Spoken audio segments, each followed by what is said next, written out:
So let's consider now the program that we saw in class, the example, where I have an array B. The array B is 3 by 2. So it's 3 rows and 2 columns. And it looks like the array over here. And we saw how it's laid out in memory. So every row gets laid out. So the first row is 10 and 20. The next row is 30 and 40. And the next row 50 and 60. Now, since the name of the array here is B, and we know the name of the array is the address of the first location. So the first location actually is a byte address is over here. But now when we move over to B plus 1, as we saw in class, we move over here and move the appropriate number of bytes. So since these are two integers, it's going to move over 8 bytes. So wherever this B starts, this is going to be 8 bytes away. B plus 1 is going to be 8 bytes away. And B plus 2 is going to be 8 bytes away from B plus 1. Now, the question is, and that's going to determine the answer to the problem that I gave you to look at. What does B mean when you see it by itself? If I were to say size of B and so on. So the answer to that question, what does B mean? The answer is it all depends on context. To see what I mean, let me just run the program for you for a moment. Let's see what happens when we run this program. So in this program, I have the array B. I haven't initialized it.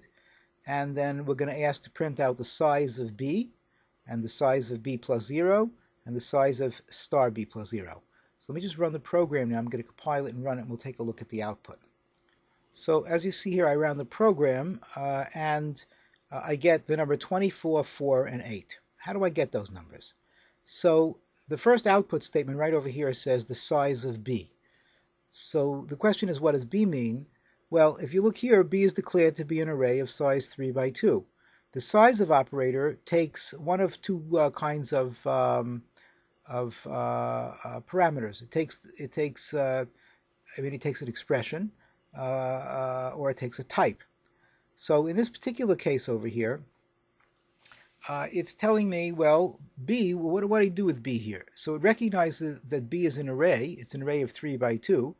I've declared them to be an array of 3 by 2 ints. So it says, well, he means how big is that object named B? It doesn't take it as a pointer because there's no reason for it. We'll see in a moment when it does take it as a pointer. But if I were to say size of I, and I is an integer variable, it would say 4.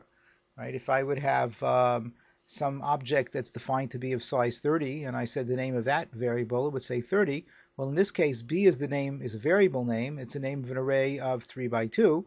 3 by 2 is 6. 6 times 4, because there's 4 bytes in each one, in each integer is 24. That's why we get the number 24.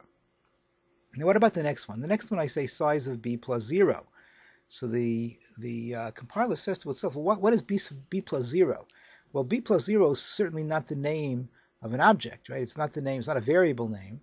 So, but B is the name, B itself is the name of an array. And since I'm adding to it, it says, the name of an array is really a pointer. So B plus 0 is a pointer expression. So in this context, B is being treated as a pointer. B plus 0 is the same as B, but it's also a pointer. And the question is, how big is a pointer? The answer is a pointer is 4 bytes. That's why when you come down over here, it prints 4. Now what about the next one? So the next one says star of B plus 0. So what does that mean? Again, context.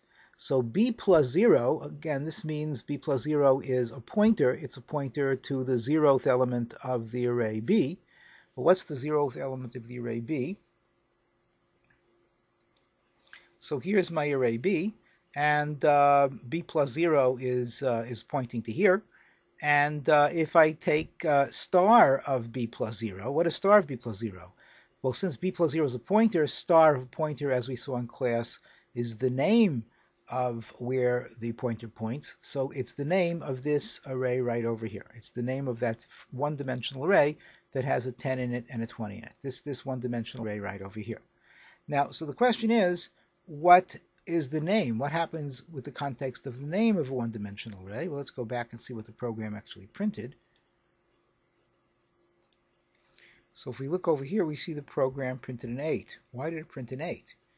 because if b plus 0 is a pointer to the first element of that two-dimensional array, which is a pointer to a one-dimensional array, star of b plus 0 is the alias, right? Another name for that one-dimensional array.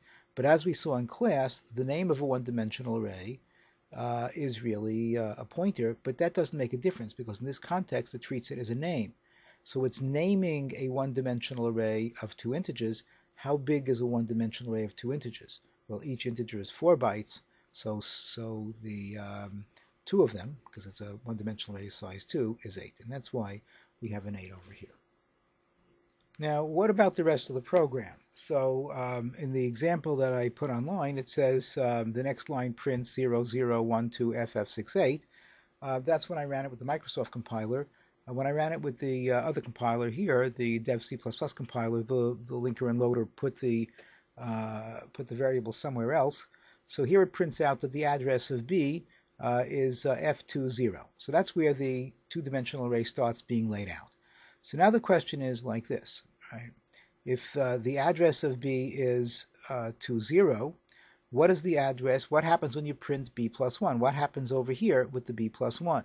So B plus 1 moves over how many bytes? It moves over 8 bytes, right? Because it's a pointer to the next one-dimensional array with two integers. So if the two-dimensional array started with a layout of 20, 8 bytes away from that is 28. So that's why it prints out FF28 if the original array started FF20. So that explains the B plus 1. Now what about the address of B? So what happens? How does that work? So in this context, if I take the address of B, so the compiler says to itself, well, he's treating B as if it is a variable name. So it wants to know, where does that array B live, right? That two-dimensional array, where does that live? Well, we know where it lives. It lives at FF20. So that's why on the fourth line over here we have FF20. Now finally, the last one says, that's the most interesting one, it says the address of B plus 1. So what does that mean, the address of B plus 1?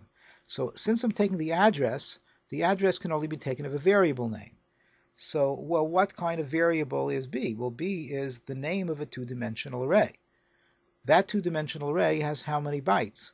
Well, it's 6 integers. 6 integers, as we saw, is 24. So it is now treating this as an address of an object of size 24 bytes. Consequently, it's going to move it over to 1 byte after those 24. So let's take a look what happens over here. Since the array is starting at 20, FF20, now remember these are hexadecimal numbers, where is 24 bytes away? So 24 bytes away is actually at 38. Now why would that be the case? Just recall that everything here is happening in hexadecimal. So in hexadecimal what we have is every position is positional number system. Every position is a power of 16. So you start with 16 to the 0. That's the units column, then 16 to the 1, and 16 squared, and so on. So the question is, how do I write 24? So if you look at 18, if you look at 1/8, so 1/8 is really 1 in the 16s column plus 8 in the units column. So you get 16 plus 8. 16 plus 8 is 24. So if I take the hexadecimal address FF20 and I add to it 24, but 24 written in hex, which is 1/8, I get FF38. That's why we saw the last thing that gets printed is FF38.